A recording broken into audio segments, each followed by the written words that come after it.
8 वर्षाच्या माझ्याकडे 1-2 केसेस आल्या होत्या. दोन्ही मुलांना भूक लागत नाही, मुलं हसत नाहीत. सारखी कंटाळून बसलेली असतात आणि काही शब्द बोर होतात. तर 7व्या वर्षी कोण बोर होतंय? आज मुलांना खेळणं माहितीच नाहीये. सकाळपासून जे शेड्यूल चालू होतं, स्कूल्स, मग क्लासेस, मग ॲक्टिव्हिटीज, मग पुन्हा गाण्याचा क्लास, सिंगिंगचा क्लास, आठवड्यातल्या दिवसांच्या प्रमाणे क्लास असतात त्यामुळे त्याचं शेड्यूलिंग केलेलं असतं. लँग्वेज इम्प्रूव्ह करायची असते, पर्सनॅलिटी इम्प्रूव्ह करायची असते, डाएट प्लॅनसुद्धा मुलांना फॉलो करायचे असतात. 7व्या वर्षी? मग त्या मुलांनी जगायचं कधी?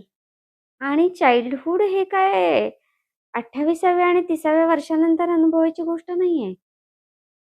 हे बिफोर 14 जी मजा आहे ना, ती आपण लाईफटाईम घेऊन जाणार आहे आणि मुलांना तिथे थोडी ती मोकळीक द्यायला पाहिजे. त्या मुलांच्या दोघांच्याही केसमध्ये फक्त 4 ते 5 दिवस काही गोष्टी त्यांना बदल करायला सांगितल्या. म्हणजे पालकांचं असं म्हणणं होतं, की अभ्यास नाही घ्यायचा किंवा ह्या गोष्टी. तर मुलाची लाईफ इम्पॉर्टंट आहे का अभ्यास इम्पॉर्टंट आहे, हे बघायला लागेल. जे मूल जेवतच नाही, त्या मुलाला अभ्यास करायला लावून तुम्ही करणार काय आहात? तो अभ्यास पण इतक्या तीव्रतेच्या लेव्हलला जायला लागलाय, की मुलांना अभ्यासाविषयी हॅट्रेस यायला लागली आहे मनात. म्हणजे अभ्यास तेवढा नको, पुस्तकं नको, शाळा नको.